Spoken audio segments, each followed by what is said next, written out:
Public service commission కాడ ఉన్నాం. Telangana public service commission ఇదే మనకు కనిపిస్తున్న పబ్లిక్ సర్వీస్ కమిషను. ఇక్కడికి ఎందుకు రావాల్సి వచ్చిందంటే ఇక్కడ మన పబ్లిక్ సర్వీస్ కమిషన్ ఏం చేసిందంటే గ్రూప్ 1 ఎగ్జామ్ పెట్టి ఈ గ్రూప్ 1లో ఒక 150 క్వశ్చన్లకు పెట్టిన జిఎస్ పేపర్లోనే 20 క్వశ్చన్లు తప్పు చేసి ఈరోజు 14 క్వశ్చన్లకు ఆబ్జెక్షన్స్ రైట్ చేసి కోర్టులో కేసేసి రాంగ్ క్వశ్చన్స్ ఉన్నాయి, ఆన్సర్లు తప్పించారు అని కోర్టులో కేసేస్తే వాళ్ళు 2-3 నెలల సంది ఇది కోర్టులో కేసేసినాక వాళ్ళు ఇప్పటికిప్పుడు ఎగ్జామ్ దగ్గర పడ్డప్పుడు వాళ్ళు అఫిడవిట్ ఇచ్చారు, కౌంటర్ అఫిడవిట్.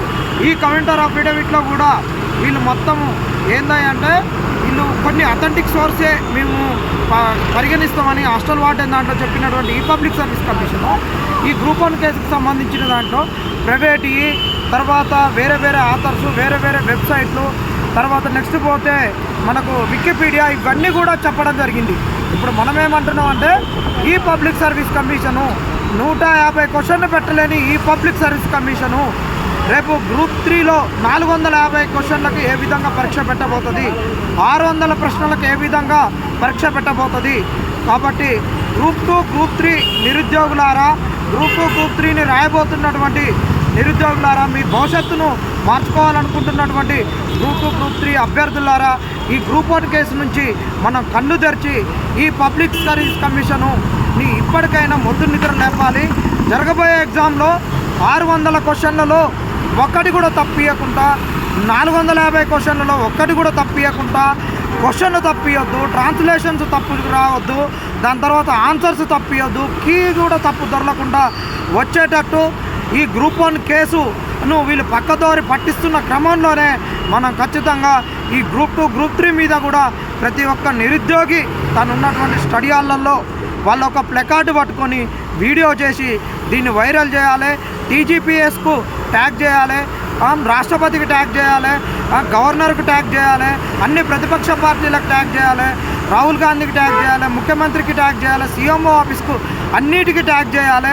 ఎక్కడ మాట్లాడినా కానీ వాళ్ళు ఏం చెప్తున్నారంటే మీరు ఉద్యమాలు చేయడం లేదు, మీరు రోడ్డు మీదకి రావాలంటే రావట్లేదు, మేము మీ తరపున తన్నులు తింటున్నాం. కానీ మీరంతా చదువుకున్న వాళ్ళు, మీకందరికీ సోషల్ మీడియా మీద అవగాహన ఉన్నటువంటి వాళ్ళు, ఇలా ఆన్లైన్లో చదువులు చదువుతున్నటువంటి వాళ్ళు, మీరు ఆన్లైన్లో ఇక మీకన్నా తక్కువ ఉద్యోగాల కోచింగ్లు ఇచ్చేటటువంటి వాళ్ళు, మీరు ఆన్లైన్ ప్లాట్ఫామ్ని ఎందుకు ఉపయోగించుకోవట్లేరని మమ్మల్ని నిలదీస్తున్నారు. కాబట్టి మీరు ఏం చేయాలంటే గ్రూప్ 2 గ్రూప్ 3కి సంబంధించినటువంటి క్వశ్చన్లు కానీ ఆన్సర్లు కానీ ట్రాన్స్లేషన్ కానీ ఏ తప్పులు ఉండకుండా ఉండాలంటే మీరు ట్యాగులు చేయాలి. మీరున్న దగ్గరనే మీరు ప్లకార్డులు పట్టుకొని వీడియోలు చేసి అవన్నీ చేసి ట్యాగులు చేస్తేనే మన గ్రూప్ 2 గ్రూప్ 3 కూడా ఒక సవ్యంగా జరుగుద్ది.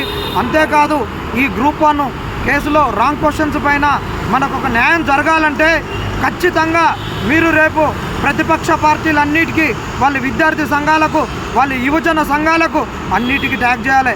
అంతేకాదు ఈ పార్టీలో ఇక్కడ అధికార పార్టీలో ఉన్నటువంటి అందరికీ పెద్దలకు ప్రతి ఒక్కరికి ట్యాగ్ చేయాలి. వీళ్ళ అధిష్టానానికి అస్థీనాలో ఉన్నటువంటి పార్టీ పెద్దలకు కూడా ట్యాగ్ చేయాలి. అప్పుడే మనకు న్యాయం జరుగుద్ది. లేకుండా ఉంటే ఏడున్నోళ్ళ వాళ్ళనే ఉన్నామని వాట్సాప్ గ్రూపులలో 1000 మంది, టెలిగ్రామ్ గ్రూపులలో 1000 మంది ఉంటే మాత్రం వేస్ట్. ఇది మేము నిన్న నుంచి అన్ని పార్టీలను, ఆ పార్టీల అనుబంధ సంఘాలను కలిసి తిరిగినప్పుడు వాళ్ళు మాకు చెప్పినటువంటి సలహా మీరు దీన్ని చేయండి, ఖచ్చితంగా మీకు న్యాయం జరుగుద్ది. అందరూ స్పందిస్తారు. ఇది సోషల్ మీడియాలో ఏదో అవుతుందని అందరు బయటకు వస్తారు. ఇది సోషల్ మీడియా ఎరా అని చెప్పారు. కాబట్టి దీనిని మీరు స్వీకరించి చేస్తారని మిమ్మల్ని అందరినీ కూడా వేడుకోవడం జరుగుతుంది.